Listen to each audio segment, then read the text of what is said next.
నమస్కారం, news feed కు స్వాగతం. ముందుగా వార్తల్లోని ముఖ్యాంశాలు.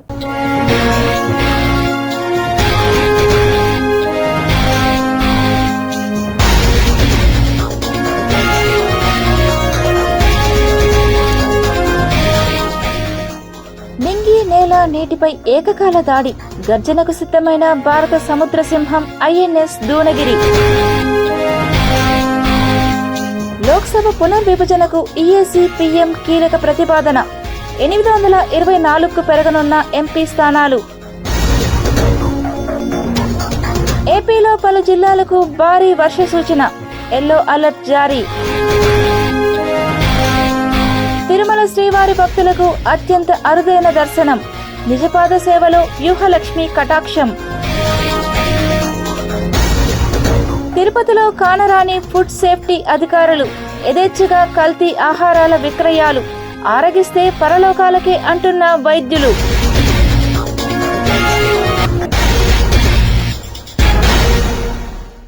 తిరుమల శ్రీ వెంకటేశ్వర స్వామిని దర్శించుకునేందుకు ప్రతిరోజు వేలాది మంది భక్తులు తరలివస్తుంటారు.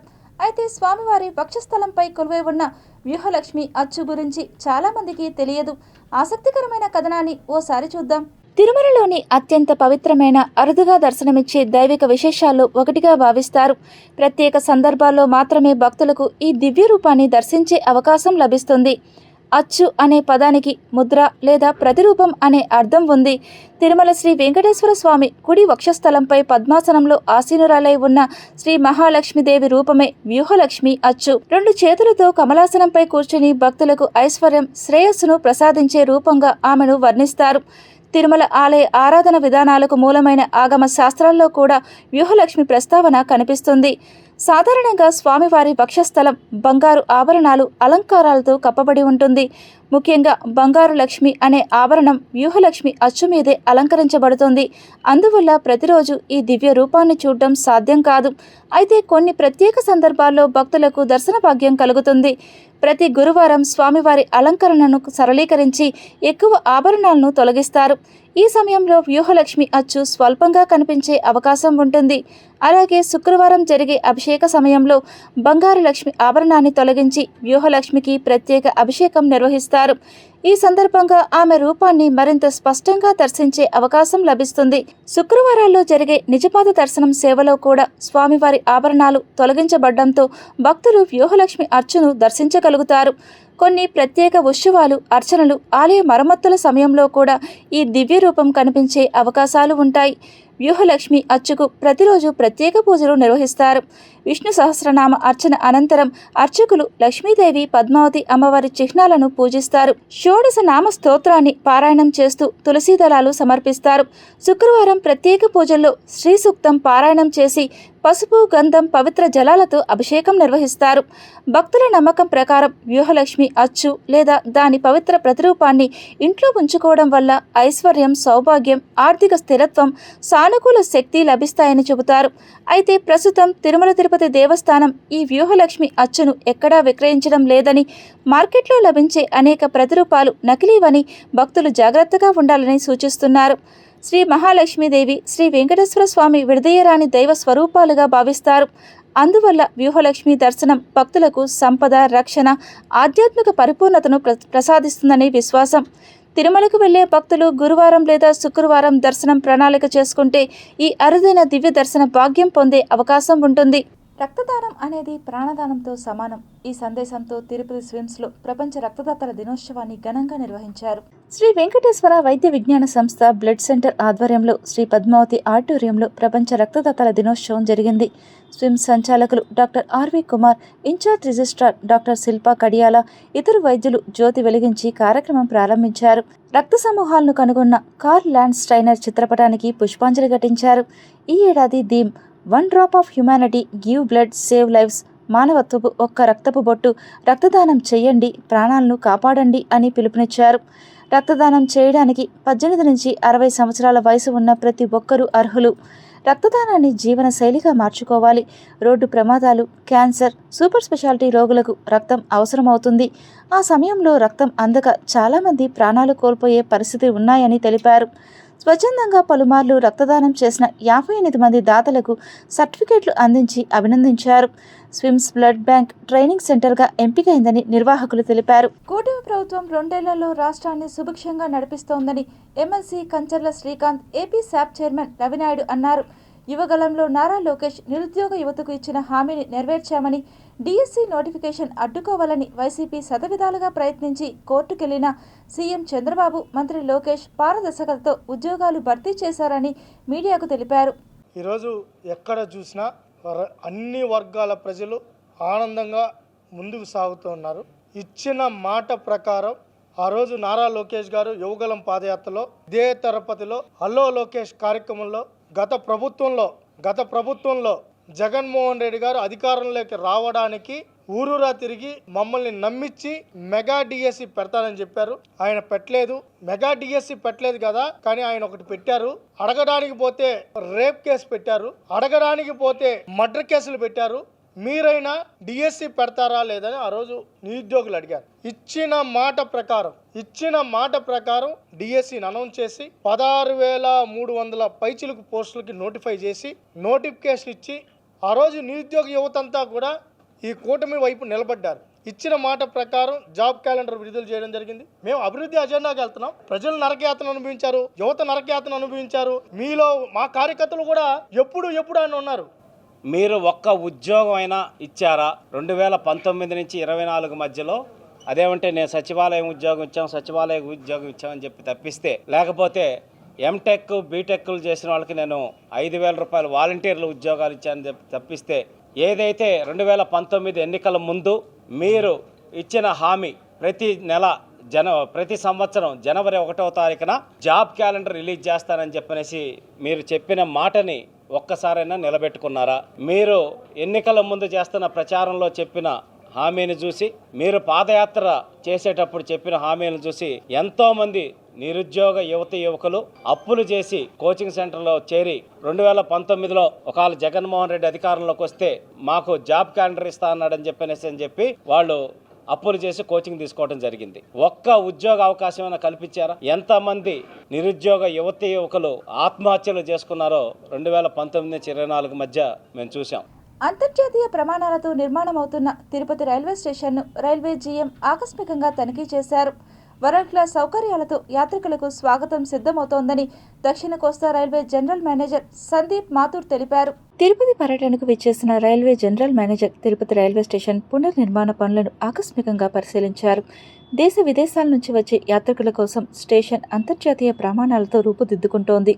వరల్డ్ క్లాస్ వెయిటింగ్ లాంజ్, ఆధునిక లిఫ్టులు, ఎస్కలేటర్లు, solar power system, digital display బోర్డులు, వైఫై, ప్రీమియం ఫుడ్ కోర్టులతో స్టేషన్ సిద్ధమవుతోంది.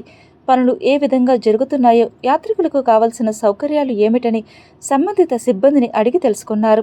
తిరుపతి రైల్వే స్టేషన్ ప్రజల సౌకర్యార్థం అత్యధిక హక్కులతో నిర్మాణమవుతోంది. వెయిటింగ్ లాంజ్, ఎస్కలేటర్లు, సోలార్ ఎనర్జీతో గ్రీన్ స్టేషన్గా నిలుస్తుంది. యాత్రికులకు ఎలాంటి అసౌకర్యం కలగకుండా చూడాలని సిబ్బందికి సూచించారు. నిర్మాణ పనుల నాణ్యత, వేగంపై జీఎం సంతృప్తి వ్యక్తం చేశారు. త్వరలోనే న్యూ లుక్తో తిరుపతి స్టేషన్ ప్రయాణికులకు సేవలు అందిస్తుందని ఈ సందర్భంగా తెలిపారు. తిరుపతి రైల్వే స్టేషన్కు విచ్చేసే యాత్రికులకు ఎటువంటి అసౌకర్యం కలగకుండా అన్ని ఏర్పాట్లు చేయడం జరిగిందని, నాణ్యత, భద్రత వంటి వాటిలో వెనకడుగు వేయకుండా అత్యధిక ప్రమాణాలతో సీసీ కెమెరాలు, కంట్రోల్ రూమ్ ఏర్పాటు చేయడం జరుగుతుందని, టెంపుల్ సిటీలో ఎటువంటి అవాంఛనీయ సంఘటన జరగకుండా ఎప్పటికప్పుడు రైల్వే అధికారులు అప్రమత్తంగా ఉండేలా సూచించడం జరిగిందని తెలిపారు.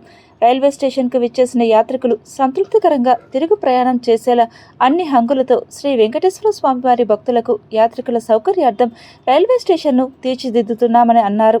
యోగాతో ఆరోగ్యకరమైన జీవనం సాధ్యమవుతుందని నగరపాలక సంస్థ ఇన్ఛార్జ్ కమిషనర్ శారదాదేవి అన్నారు. అంతర్జాతీయ యోగా దినోత్సవాన్ని పురస్కరించుకుని నగరపాలక సంస్థ ఆధ్వర్యంలో శనివారం కచ్చపి ఆడిటోరియంలో నిర్వహించిన యోగా పోటీలకు విశేష స్పందన లభించింది. యోగాంధ్ర 2026లో భాగంగా శనివారం కచ్చపి ఆడిటోరియంలో పలు విభాగాల్లో పోటీలను డిప్యూటీ కమిషనర్ అమరయ్యతో కలిసి కమిషనర్ పరిశీలించారు. పలువురు యోగా గురువులు జడ్జీలుగా పాల్గొని యోగాలో ప్రతిభ కనబరిచిన వారిని గుర్తించడం జరిగిందని తెలిపారు. జూనియర్స్, యంగర్స్, సీనియర్స్ 3 కేటగిరీలుగా యోగా పోటీలు నిర్వహించామని తెలిపారు. వార్డు స్థాయిలో ఉత్తమ ప్రతిభ కనబరిచిన వారికి జిల్లా స్థాయిలో జరిగే పోటీలకు పంపుతామని తెలిపారు. జిల్లా స్థాయిలో ప్రతిభ కనబరిస్తే రాష్ట్ర స్థాయిలో పోటీలకు పంపడం జరుగుతుందని తెలిపారు. యోగా ద్వారా ఆరోగ్యకరమైన జీవన విధానాన్ని ప్రతి ఒక్కరికి చేరవేయాలనే లక్ష్యంతో ఈ యోగా పోటీలను నిర్వహిస్తున్నామని తెలిపారు. ఈ యోగా పోటీల్లో నగరపాలక సంస్థ రెవెన్యూ ఆఫీసర్స్ సేతుమాధవ్, రవి, యోగా గురువులు, విద్యార్థులు తదితరులు పాల్గొన్నారు. తిరుపతిలో నిర్వహించిన కూటమి ప్రభుత్వ విజయోత్సవ సభను జయప్రదం చేసిన ప్రతి ఒక్కరికి యాదవ్ కార్పొరేషన్ చైర్మన్ నరసింహ యాదవ్ కృతజ్ఞతలు తెలిపారు. తిరుపతిలో నిర్వహించిన కూటమి ప్రభుత్వ విజయోత్సవ సభ భారీ విజయం సాధించింది. ఈ సభను జయప్రదం చేసిన ప్రతి ఒక్కరికి పేరు పేరున కృతజ్ఞతలు తెలుపుతున్నానని ఆంధ్రప్రదేశ్ యాదవ్ కార్పొరేషన్ చైర్మన్ నరసింహ యాదవ్ అన్నారు. రానున్న రోజుల్లో ప్రజల సంక్షేమం కోసం ముఖ్యమంత్రి చంద్రబాబు మరెన్నో సంక్షేమ పథకాలను అమలు చేసేందుకు కృషి చేస్తున్నారని తిరుపతి ప్రెస్ క్లబ్ వేదికగా ఆయన తెలిపారు. కాబట్టి అందరి మన్నలను పొందే విధంగా ఈ సభను విజయవంతం చేసిన ఏదైతే ప్రజలకు, పార్టీ నాయకులకు, అదేవిధంగా ప్రభుత్వ యంత్రాంగానికి, అదేవిధంగా ప్రింట్ అండ్ ఎలక్ట్రానిక్ మీడియా సోదరులకు, అందరికి కూడా, మహిళలకు, యువతకు కూడా ఈ సందర్భంగా కూడా కృతజ్ఞతలు తెలియజేసి ఈ రాష్ట్రానికి మరింత ప్రజలు మెచ్చే పరిపాలన ఇచ్చే విధంగా కూడా ఈ సభ మరోసారి మీకు అండగా ఉంటామనే విధంగా కూడా ఈ బహిరంగ సభ ఊహించిన దానికన్నా ఎక్కువ మంది వచ్చి ఈ ప్రభుత్వాన్ని, ఎన్డీఏ కూటమిని, చంద్రబాబు నాయుడు గారిని ఆశీర్వదించారని కూడా ఈ సందర్భంగా కూడా తెలియజేస్తూ వాళ్ళందరికీ కోట్లాది మంది టీవీల ద్వారా, సోషల్ మీడియా ద్వారా కూడా వాళ్ళ యొక్క అభిప్రాయాన్ని ఏ విధంగా పంచుకున్నారో మనం చూసాం. కాబట్టి అందరికి కూడా ఇక్కడికి వచ్చిన సభకు హాజరైన ప్రజలే కాకుండా దీన్ని చూసి ప్రతి ఒక్కరు కూడా సోషల్ మీడియాలో పోస్ట్ చేసిన విధానం కూడా అందరూ మెచ్చుకుంటున్న తీరును కూడా ఈ సందర్భంగా కూడా వాళ్ళకు కూడా ఈ సందర్భంగా కూడా కృతజ్ఞతలు తెలియజేస్తాను. 167 తిరుపతి అసెంబ్లీ నియోజకవర్గంలోని బూత్ లెవెల్ ఏజెంట్లందరూ పారదర్శకమైన ఓటర్ల జాబితా తయారీకి సహకరించాలని నియోజకవర్గ ఓటర్ల నమోదు అధికారి ఈఆర్ఓ శారదాదేవి కోరారు.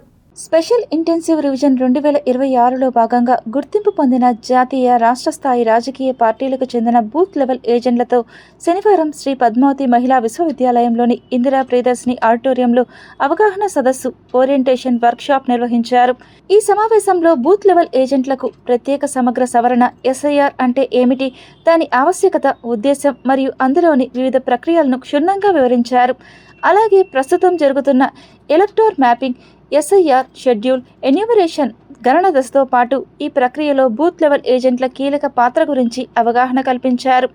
100% పారదర్శకమైన, స్వచ్ఛమైన తుది ఓటర్ల జాబితా తయారీకి ఏజెంట్లందరూ తమ వంతు సహకారం అందించాలని ఆమె విజ్ఞప్తి చేశారు. అన్ని రాజకీయ పార్టీలు తమకు సంబంధించిన బూత్ లెవెల్ ఏజెంట్ల యొక్క నియామకమును నిర్దేశించిన ఫార్మాట్ నందు ఆఫీసుకు 2 రోజుల్లో సమర్పించాలని కోరడమైనది. ఎన్యూమరేషన్ ఫారం నందు ప్రస్తుత ఓటర్ యొక్క latest passport size colour photo సేకరించి బిఎల్ఓలకు అందజేయాలని కోరారు. అనంతరం బూత్ లెవెల్ ఏజెంట్లు ప్రత్యేక సమగ్ర సవరణ, ఎస్ఐఆర్పై వ్యక్తం చేసిన పలు సందేహాలు, అనుమానాలను అధికారులు నివృత్తి చేశారు. ఈ సమావేశంలో సహాయ ఓటర్ల నమోదు అధికారులు ఏఈఆర్ఓ అమరయ్య, బి సురేష్ బాబు, ఎన్నికల ఉప తహసీల్దార్ సుధాకర్ నాయక్ మరియు అన్ని రాజకీయ పార్టీల బూత్ లెవెల్ ఏజెంట్లు పాల్గొన్నారు. ఆధ్యాత్మిక నగరమైన తిరుపతిలో ఒక్కసారిగా తీవ్ర భయాందోళనలు రేగాయి. తిరుపతి గ్రాండ్ వరల్డ్ హోటల్ పరిసరాల్లో ఒక క్రూర మృగం ప్రవేశించడంతో అక్కడ ఒక్కసారిగా కలకలం సృష్టించింది. రోజులాగే ప్రశాంతంగా ఉన్న ప్రాంతంలో అకస్మాత్తుగా ఒక చిరుతపులి ప్రవేశించింది. చిరుత స్వేచ్ఛగా తిరుగుతుండడాన్ని గమనించిన స్థానికులు ఒక్కసారిగా షాక్కు గురయ్యారు. ఏ క్షణంలో ఏ ప్రమాదం ముంచుకొస్తుందోనని ప్రాణాలను గుప్పెట్లో పెట్టుకుని భయంతో వణికిపోయారు. వెంటనే అప్రమత్తమైన అక్కడి సిబ్బంది ఈ విషయాన్ని అటవీశాఖ అధికారుల దృష్టికి తీసుకెళ్లారు. సమాచారం అందిన వెంటనే ఫారెస్ట్ డిపార్ట్మెంట్ అధికారులు అత్యంత వేగంగా రంగంలోకి దిగారు. అటవీశాఖ బృందం పరిస్థితిని చాలా నిశితంగా సమీక్షించింది. వందలాది మంది స్థానికులు నివాసం ఉండే సున్నితమైన ప్రాంతం కావడంతో అధికారులు ఎంతో చాకచక్యంగా ప్లాన్ చేశారు. చిరుతపులి ఎవరిపైనా దాడి చేయకుండా, అలాగే దానికి కూడా ఎటువంటి గాయం కాకుండా బంధించడానికి ముమ్మర ప్రయత్నాలు ప్రారంభించారు. దాదాపు కొన్ని గంటల పాటు సాగిన ఈ ఆపరేషన్లో అటవీశాఖ సిబ్బంది తమ వ్యూహాలను పకడ్బందీగా అమలు చేస్తున్నారు. శేషాచలం అడవుల నుంచి ఆహారం, నీటి అన్వేషణలోనే ఈ వన్యప్రాణి జనావాసాల్లోకి వచ్చి ఉంటుందని భావిస్తున్నారు.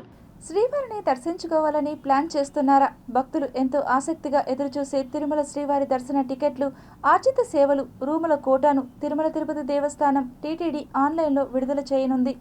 జూన్ 18వ తేదీ నుంచి జూన్ 24వ తేదీలోపు ఏ రోజు ఏ కోటా విడుదల కానుందో భక్తుల కోసం పూర్తి వివరాలు ఇలా ఉన్నాయి.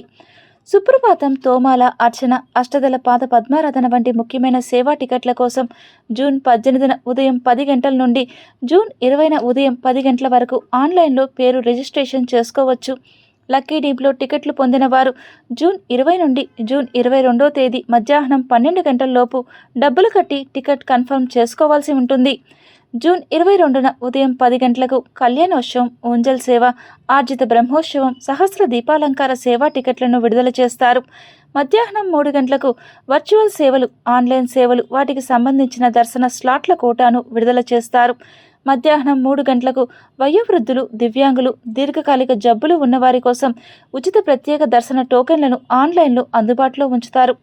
జూన్ 24న ఉదయం 10 గంటలకు అందరూ ఎంతో ఆసక్తిగా ఎదురుచూసే 300 రూపాయల ప్రత్యేక ప్రవేశ దర్శన స్పెషల్ ఎంట్రీ దర్శన్ టికెట్లను విడుదల చేస్తారు.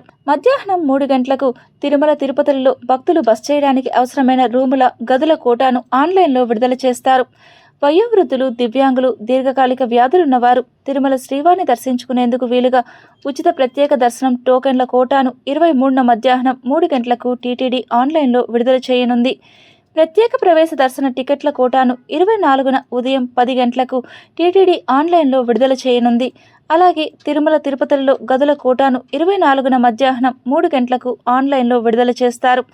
ముఖ్య గమనిక: భక్తులు శ్రీవారి దర్శన టికెట్లు, సేవా రసీదులు, రూములను కేవలం టీటీడీ అధికారిక వెబ్సైట్ https:/ttddevastanams.ap.gov.in ద్వారా మాత్రమే బుక్ చేసుకోవాలని, నకిలీ వెబ్సైట్లను నమ్మి మోసపోవద్దని అధికారులు విజ్ఞప్తి చేశారు. తిరుమలలోని వైకుంఠం క్యూ కాంప్లెక్స్లోని అన్ని కంపార్ట్మెంట్లు భక్తులతో నిండిపోయాయి. భక్తుల క్యూలైన్ గోగర్భన్ డ్యాం వరకు కొనసాగుతోంది. తిరుమలలో భక్తుల రద్దీ కొనసాగుతుంది. వేసవి రద్దీ ఇంకా తిరుమలలో తొలగలేదు. ఈ నెలాఖరు వరకు తిరుమలలో భక్తుల రద్దీ కొనసాగుతుందని అధికారులు అంచనా వేస్తున్నారు. అందుకు అనుగుణంగా తగిన ఏర్పాట్లు చేస్తున్నారు.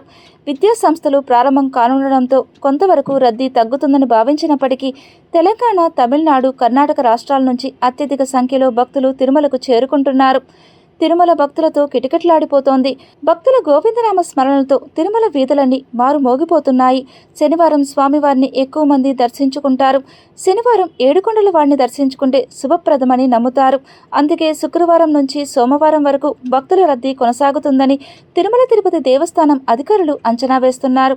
కాలినడకన వచ్చే భక్తుల సంఖ్య కూడా ఎక్కువగా ఉంది. అలాగే సొంత వాహనాలు కాకుండా ప్రజా రవాణా వ్యవస్థను ఎక్కువగా ఉపయోగించాలని, తిరుమలలో పార్కింగ్ సౌకర్యం ఇబ్బందిగా మారుతోందని టీటీడీ అధికారులు కోరుతున్నారు. ఈ రోజు తిరుమలలోని వైకుంఠం క్యూ కాంప్లెక్స్లోని అన్ని కంపార్ట్మెంట్లు భక్తులతో నిండిపోయాయి. భక్తుల క్యూలైన్ గోగర్భన్ డ్యాం వరకు కొనసాగుతోంది. సర్వదర్శనం క్యూలైన్లోకి ఉదయం టోకన్లు లేకుండా ప్రవేశించిన భక్తులకు శ్రీవారి దర్శనం 18 గంటల సమయం పడుతుందని తిరుమల తిరుపతి దేవస్థానం అధికారులు తెలిపారు. ఇదిలా ఉండగా శుక్రవారం టీటీడీ అందించిన సమాచారం మేరకు 74,636 భక్తులు శ్రీవారిని దర్శించుకోగా 43,084 మంది భక్తులు స్వామివారికి తలనీలాలు సమర్పించారు. శ్రీవారి హుండీ ద్వారా 4,64,00,000 రూపాయలు ఆదాయం వచ్చింది.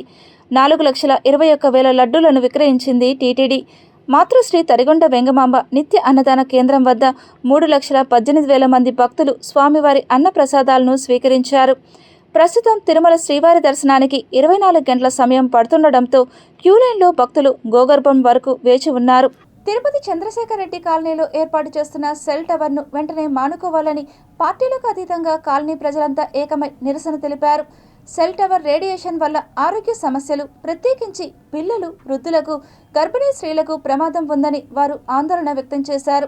6 నెలలు దగ్గర 6 నెలలప్పుడు హచ్ టవర్ను తీసుకొచ్చి ఇక్కడ పెట్టడం జరిగింది. 6 నెలల నుంచి ఎమ్మెల్యే గారి దగ్గరికి, కలెక్టర్ దగ్గరికి, తర్వాత మున్సిపల్ అధికారుల దగ్గరికి, కమిషనర్ దగ్గరికి వెళ్ళడం జరిగింది. ఎవరో రాత్రి పూట వచ్చి కనెక్షన్ ఇస్తూ ఉన్నారు సార్, మేము కమిషనర్కి చెప్పినాం, క్యాన్సిల్ అన్నారు, అన్నీ చెప్పినా కానీ 6వ తారీఖు ఆమె కూడా లెటర్ ఇచ్చింది. అయితే తొలగించమని చెప్పనేసని 100 ఫోన్ చేస్తే 100 వాళ్ళు వచ్చి పట్టుకొని పోయి వాళ్ళని అక్కడ వదలడం జరిగింది. అధికారులు ఎందుకు తొలగించడం లేదో చూడాలి. కమిషనర్ మాట లెక్కలేదా, కలెక్టర్ మాట లెక్కలేదా, జనం అంటే లెక్కలేదా, ఓట్లేసినటువంటి ప్రజలంటే లెక్కలేదా అనేటువంటి దాన్ని మేము బలంగా తీసుకొని వెళ్లాల్సినటువంటి అవసరం కనిపిస్తూ ఉన్నదని చెప్పి ఈ సందర్భంగా మీకు తెలియజేస్తూ, అర్ధరాత్రి రావడము, కనెక్షన్స్ ఇవ్వడం జరుగుతుంది. నేను ఇంటి ఓనర్తో మాట్లాడితే కూడా ఆమె గత 20 ఏళ్ళుగా ఇక్కడే ఉంది. ఆమె కూడా ఇప్పుడు సిఐ సార్, ఎస్ఐ సార్ వాళ్ళు వచ్చినప్పుడు ఏమని స్పందించిందంటే, మాకు కూడా ఇంటి మీద బరువు ఎక్కువగా ఉంది, ఆ బరువు వల్ల మాకు ఇంట్లోకి కిందకి జరగడము, దానివల్ల నీళ్లు రావడం ఇబ్బందిగా ఉంది, మాకు హచ్ టవర్ నుంచి కష్టంగా ఉందని ఆమె మాకు ఇప్పుడు విన్నవించుకున్నారు. సో ఇరు వర్గాలకి అందరికీ కూడా ఆ హచ్ టవర్ తీయడం అనేది సమన్వయంగా అనిపిస్తుంది. కంపల్సరీ హచ్ టవర్ అధికారులు ఎవరైతే ఉన్నారో వోడాఫోన్ వాళ్ళు ఇమ్మీడియట్గా తక్షణమే 24 అవర్స్లో హచ్ టవర్ కానీ వోడాఫోన్ టవర్ కానీ తీయని పక్షాన మేమే దాన్ని తొలగిస్తామని చెప్పి నేను విత్ పోలీస్తో వచ్చి మరి తొలగిస్తానని చెప్పి మీడియా ముఖంగా తెలియజేస్తున్నాం.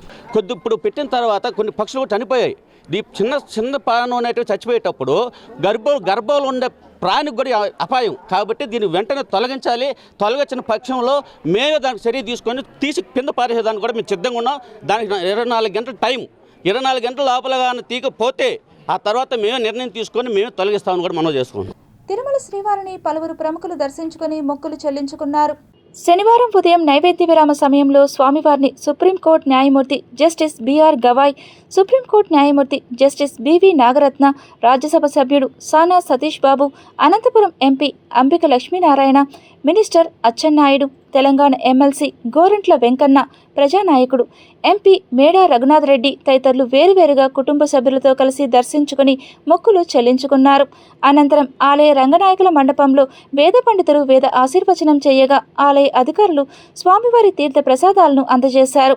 ఆంధ్రప్రదేశ్ రాష్ట్ర ప్రభుత్వం తమకు తీరని అన్యాయం చేస్తోందని రిటైర్డ్ ఉద్యోగస్తులు ఆగ్రహం వ్యక్తం చేశారు. తమ సమస్యలు పరిష్కరించకపోతే వచ్చే ఎన్నికల్లో ఓటు హక్కుతో బుద్ధి చెబుతామని హెచ్చరించారు. తిరుపతి ఎల్ఐసి రోడ్లోని ఆంధ్రప్రదేశ్ రాష్ట్ర విశ్రాంత ఉద్యోగుల కార్యాలయంలో ఏర్పాటు చేసిన సమావేశంలో వారు మాట్లాడుతూ పెన్షన్ బకాయిలు, సిపిఎస్ రద్దు, వైద్య సౌకర్యాలు, హెల్త్ కార్డులు, ఇతర న్యాయపరమైన డిమాండ్ల పరిష్కారం కోసం రిటైర్డ్ ఉద్యోగస్తులు తిరుపతి శాఖ ఆధ్వర్యంలో నిరసనలు చేపట్టారు. ప్రభుత్వం తమ సమస్యలను నిర్లక్ష్యం చేస్తోందని ఆరోపించారు. విశ్రాంత ఉద్యోగస్తుల ఐక్యతతో ముందుకు వెళ్తామని, న్యాయం జరగకపోతే రాబోయే ఏ ఎన్నికల్లోనైనా తమ ఓటు హక్కును ఆయుధంగా ఉపయోగిస్తామని హెచ్చరించారు. తమకు రావాల్సిన బకాయిలు ఇవ్వడం లేదని, తీరని అన్యాయం కూటమి ప్రభుత్వ ప్రజాప్రతినిధులు చేస్తున్నారంటూ మండిపడ్డారు. సమస్యలు పరిష్కరించకపోతే రాష్ట్ర వ్యాప్తంగా ఉన్న లక్షలాది రిటైర్డ్ ఉద్యోగస్తులు ఐక్యంగా ఓటుతో బుద్ధి చెబుతామని హెచ్చరించారు. 13 లక్షల మంది ఉపాధ్యాయ కార్మికులు, మా యొక్క కుటుంబ సభ్యులు 65 లక్షల మంది మీ ప్రభుత్వం కోరుకున్నాము. మా బాధలు, మా వెదలు మీరు వినరా? ఈరోజు మా పైన కన్నెత్తి చూడరా? మా సమస్య పైన స్పందించరా? మాకు రావాల్సిన న్యాయమైన బకాయిలు ఈరోజు 50 రూపాయలు, 120 రూపాయలు పెట్రోలు, 50 రూపాయలు టమోటా, కందిపప్పు 200 రూపాయలు ధరలు ఆకాశంలో ఉన్నాయి. మా బతుకులు పాతాళంలో ఉన్నాయి. ఏ రకంగా ఒక్కొక్క పెన్షనర్ నెలకు 20,000 రూపాయలు కోల్పోతున్నాడు. అదేవిధంగా సీనియర్ పెన్షన్లకు ఇవ్వాల్సిన 3% అడిషనల్ క్వాంటం కూడా ఇలాగా దశల వార పోరాటం చేస్తామని మీ వేదిక ద్వారా సవినయంగా ప్రభుత్వ పెద్దలు తెలియజేసుకుంటున్నాం. ఉమ్మడి ప్రభుత్వం వస్తే మా ఆశలు తీరుతాయని, మా వెతలు తీరిపోతాయని మేము ఎంతో ఆశతో మేము కూటమి ప్రభుత్వం తీసుకువచ్చాం. దానికి మా భాగస్వామ్యంగా ఎమ్మెల్యే గారు ఎప్పుడు గెలిచినా మీ భాగస్వామ్యంతో నాకు 65,000 మెజార్టీతో గెలిచాను, మీరు మా కృతజ్ఞతగా మేము మీ సీఎం దగ్గర తీసుకుపోతామని చెప్పి రిప్రజెంటేషన్ తీసుకున్నారు. దానికి ప్రభుత్వం వెంటనే స్పందించి మాకు కూడా చేయూతనిచ్చి మమ్మల్ని కూడా చర్చలు పిలిస్తే మేము సంతోషిస్తామని తెలియజేస్తున్నాం. తిరుపతి స్మార్ట్ సిటీలో భోజన ప్రియులకు బిగ్ షాక్ తగిలింది. ఫుడ్ సేఫ్టీ అధికారులు సరైన తనిఖీలు చేయకపోవడంతో అటు రెస్టారెంట్లు, ఇటు చిన్నా చితక హోటల్స్, తోపుడు బండ్లలో వ్యాపారాలు ఇష్టారాజ్యంగా వ్యవహరిస్తూ కల్తీ ఆహార విక్రయాలకు తెరలేపారు. నాన్ వెజ్ ప్రియుల్లారా, ఈ వార్త మీకోసమే. మస్తు mutton biryani, super chicken biryani అని రెస్టారెంట్కి వెళ్ళి లొట్టలేసుకుని లాగిస్తున్నారా? బోటి భలేగా ఉంది, పాయ అదిరిపోయిందంటూ తెగ జుర్రేస్తున్నారా? అయితే మీ జీవితానికి కాలం చెల్లినట్టే. మీరు తింటుంది నాన్ వెజ్ కానే కాదు, ముమ్మాటికి కాలకూట విషయం. ఇంతకు మీరు రెస్టారెంట్కి వెళ్ళి తినే మటన్, తలకాయ, బోటి, పాయ, చికెన్ లాంటి నాన్ వెజ్ ఐటమ్స్ ఎక్కడి నుంచి వస్తాయో తెలుసా? అయితే ఇది మీరు చూస్తే కంగు తింటారు. చూపించడానికే వీల్లేనంతగా కుళ్ళిపోయింది మటన్. కాళ్ళు, తలకాయలు బోటి నుంచి కిలోమీటర్ల పొడవునా కంపు కొడుతోంది. ఇంతకీ ఈ కల్తీదంతా ఎక్కడంటారా? పవిత్ర పుణ్యక్షేత్రం ఉన్న తిరుపతిలో కల్తీగాళ్లు రెచ్చిపోతున్నారు. ఫుడ్ సేఫ్టీ అధికారులు ఎన్నిసార్లు తనిఖీలు చేస్తున్నా ఎలాంటి భయం భక్తి లేకుండా చెలరేగిపోతున్నారు. మాకు డబ్బే ముఖ్యం, ఎవరికి ఏమైతే మాకేంటి అంటూ టన్నుల కొద్దీ కుళ్ళిన మాంసాన్ని దర్జాగా రెస్టారెంట్లు, హోటళ్లకు సప్లై చేస్తున్నారు. దండిగా జేబులు నింపుకుంటున్నారు. ప్రజారోగ్యంతో చెలగాటమాడుతూ కుళ్ళిపోయిన మాంసాన్ని అమ్ముతున్న మటన్ షాపులపై ఇవాళ తిరుపతి నగరపాలక సంస్థ అధికారులు ఉక్కుపాదం మోపారు. ప్రజల నుంచి వరుస ఫిర్యాదులు రావడంతో పెద్దపీర్ల చావడి ప్రాంతంలోని మటన్ మార్కెట్పై హెల్త్ ఆఫీసర్ డాక్టర్ యువ అన్వేష్ నేతృత్వంలో ఆకస్మిక తనిఖీలు నిర్వహించారు. తనిఖీల సమయంలో ఫ్రీజర్లలో నిల్వ ఉంచిన మాంసాన్ని పరిశీలించిన అధికారులు ఒక్కసారిగా విస్తుపోయారు. ఇతర రాష్ట్రాల నుంచి తీసుకొచ్చిన మేకలు, పొట్టేళ్ల తలలు, కాళ్లు, ఇతర మాంసపు భాగాలను చాలా రోజులుగా నిల్వ ఉంచి విక్రయిస్తున్నట్టు గుర్తించారు. కొన్ని చోట్ల ఫ్రీజర్స్లోని మాంసాన్ని తీయడానికి ఇనుప చువ్వలను సైతం వాడారంటే పరిస్థితి ఏ స్థాయిలో ఉందో అర్థం చేసుకోవచ్చు. మొత్తంగా 15 షాపుల్లో కుళ్ళిన మాంసాన్ని గుర్తించిన అధికారులు 1000 కేజీలకు పైగా మటన్ని సీజ్ చేశారు. ప్రజారోగ్యానికి హాని కలిగిస్తున్న మటన్ షాపు ఓనర్లపై పలు సెక్షన్ల కింద కేసులు నమోదు చేశారు. పారదర్శకమైన తప్పులు లేని ఓటర్ జాబితాలో సిద్ధం చేయడమే లక్ష్యంగా BLOలకు ఆర్డీఓ భానుప్రకాష్ రెడ్డి దిశానిర్దేశం చేశారు. రేణిగుంట మండల ప్రజా పరిషత్ కార్యాలయం వేదికగా శ్రీకాళహస్తి ఆర్డీఓ భానుప్రకాష్ రెడ్డి ఆధ్వర్యంలో శనివారం సాయంత్రం ఓటర్ జాబితా సవరణ మ్యాపింగ్ ప్రక్రియపై కీలక సమావేశం నిర్వహించారు. ఈ సందర్భంగా అధికారులు మాట్లాడుతూ DLOలు క్షేత్రస్థాయిలో ఇంటింటి సర్వేను అత్యంత ప్రతిష్టాత్మకంగా చేపట్టాలని సూచించారు. కొత్త ఓటర్ల నమోదు, పేర్ల మార్పులు, చేర్పులు, అలాగే మరణించిన లేదా ఊళ్ళో లేని వారి ఓట్ల తొలగింపు ప్రక్రియను అత్యంత ప్రాధాన్యతతో నిర్వహించాలని ఆదేశించారు. అర్హులైన ఏ ఒక్కరూ ఓటు హక్కు కోల్పోకూడదనే ముఖ్యంగా 18 సంవత్సరాలు నిండిన ప్రతి యువతీ యువకుడిని ఓటరుగా నమోదు చేసేలా ప్రత్యేక శ్రద్ధ తీసుకోవాలని స్పష్టం చేశారు. ఈ కార్యక్రమంలో రెవెన్యూ అధికారులు, అన్ని రాజకీయ పార్టీ నాయకులు పాల్గొన్నారు. మనం BLAతో పాటు సమన్వయ మీటింగ్ వస్తున్నాం. ఈ మీటింగ్ యొక్క ముఖ్య ఉద్దేశం ఏంటంటే రేపు 15వ తారీఖు నుంచి BLOస్తో బూత్ లెవెల్ ఆఫీసర్స్ ద్వారా ఎన్యూమరేషన్ ఫామ్స్ అనేది ప్రతి ఓటర్కి ఇవ్వడం జరుగుతుంది. ఆ ఓటర్కి ఇచ్చేటప్పుడు BLAస్ ఏ విధంగా మన ఎలక్షన్ కమిషన్ ఆఫ్ ఇండియా ఇచ్చిన గైడ్లైన్స్ ఇచ్చిన దాని ప్రకారం ఏ విధంగా అనుసరించాలనేది ఈరోజు పబ్లిక్ నుంచి కూడా మంచి సపోర్ట్ ఉంది. ఈ SIRకి ప్రతి ఒక్క ఓటర్కి విన్నపం ఏమనగా మీ యొక్క ఇంటికి BLO వచ్చినప్పుడు జాగ్రత్తగా చూసి ఆ డేటా అంతా ఫిల్ చేసి మళ్ళీ రిటర్న్ ఇస్తే అదే మీరు ఈ యొక్క డెమోక్రసీ చేస్తున్న మంచి ఉద్దేశం. ఈ యొక్క డెమోక్రసీని కాపాడాలని. ఆంధ్రప్రదేశ్ మీదుగా నైరుతి రుతుపవనాలు చురుగ్గా కదులుతున్నాయని భారత వాతావరణ శాఖ IMD వెల్లడించింది. రాష్ట్రంలోని పలు జిల్లాల్లో రానున్న గంటల్లో భారీ నుంచి అతి భారీ వర్షాలు కురిసే అవకాశం ఉందని హెచ్చరించారు. వాతావరణ శాఖ అంచనాల ప్రకారం అల్లూరి సీతారామరాజు, కోనసీమ, పశ్చిమ గోదావరి, కృష్ణా, ప్రకాశం, నెల్లూరు జిల్లాల్లోని పలు ప్రాంతాల్లో ఉరుములు, మెరుపులతో కూడిన భారీ వర్షాలు కురిసే అవకాశం ఉంది. ఈ నేపథ్యంలో ఈ జిల్లాలకు ఎల్లో అలర్ట్ జారీ అయ్యింది. అల్లూరి సీతారామరాజు, ఏలూరు, NTR, కృష్ణా, నంద్యాల, వైఎస్ఆర్ కడప, అన్నమయ్య, తిరుపతి జిల్లాల్లో భారీ వర్షాలు కురిసే అవకాశాలు ఉన్నాయని వాతావరణ శాఖ తెలిపింది. లోతట్టు ప్రాంతాల ప్రజలు అప్రమత్తంగా ఉండాలని సూచించింది. కోస్తాంధ్ర వ్యాప్తంగా గంటకు 50 నుంచి 60 కిలోమీటర్ల వేగంతో బలమైన ఈదురుగాలులు వీచే అవకాశం ఉందని అధికారులు హెచ్చరించారు. భారీ వర్షాల కారణంగా రహదారులపై నీరు నిలిచిపోవడం, చెట్లు విరగబడే ప్రమాదం ఉండడంతో ప్రజలు అవసరమైతే తప్ప బయటకు రావద్దని సూచించారు. సముద్రం అల్లకల్లోలంగా మారే అవకాశం ఉన్నందున మత్స్యకారులు చేపల వేటకు వెళ్లవద్దని వాతావరణ శాఖ స్పష్టమైన హెచ్చరికలు జారీ చేసింది. ఇప్పటికే సముద్రంలో ఉన్న మత్స్యకారులు తక్షణమే తీరానికి చేరుకోవాలని సూచించింది. రాష్ట్ర వ్యాప్తంగా వర్షాలు మరికొన్ని రోజులు కొనసాగనున్న నేపథ్యంలో జిల్లా యంత్రాంగాలు అప్రమత్తంగా ఉండాలని ప్రభుత్వం ఆదేశించింది. అత్యవసర పరిస్థితులను ఎదుర్కొనేందుకు అవసరమైన చర్యలు సిద్ధంగా ఉంచినట్లు Tirupati billion gold jewellery and silver merchants association సమాచారం మేరకు తిరుపతి లోకల్ బిలియన్ మార్కెట్లో బంగారం, వెండి ధరలు ఇలా ఉంటాయి. 24 క్యారెట్ల బంగారం 10 గ్రాముల ధర 1,53,010 రూపాయలు. 22 క్యారెట్ల బంగారం 1 గ్రాము ధర 13,665 రూపాయలు. వెండి 1 కేజీ ధర 2,53,000 రూపాయలు. రిటైల్ వెండి 1 గ్రాము ధర 258 రూపాయలుగా ఉంటుంది. వార్తలు ముగించే ముందు ముఖ్యాంశాలు మరోసారి చూద్దాం.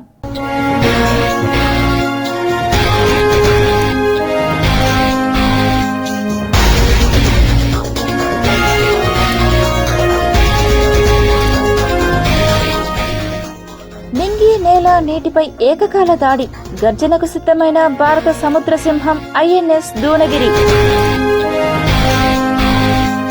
లోక్సభ పునర్విభజనకు ఈఏసీ పీఎం కీలక ప్రతిపాదన, 824కు పెరగనున్న ఎంపీ స్థానాలు.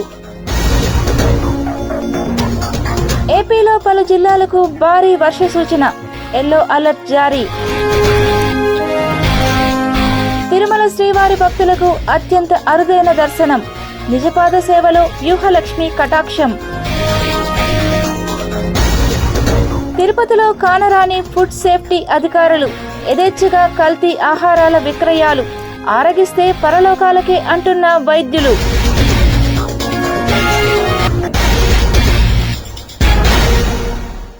ఈ వార్తలు ఇంతటితో సమాప్తం. సమగ్ర సమాచారంతో నెక్స్ట్ విషయంలో మళ్ళీ కలుద్దాం. అంతవరకు సెలవు, నమస్కారం.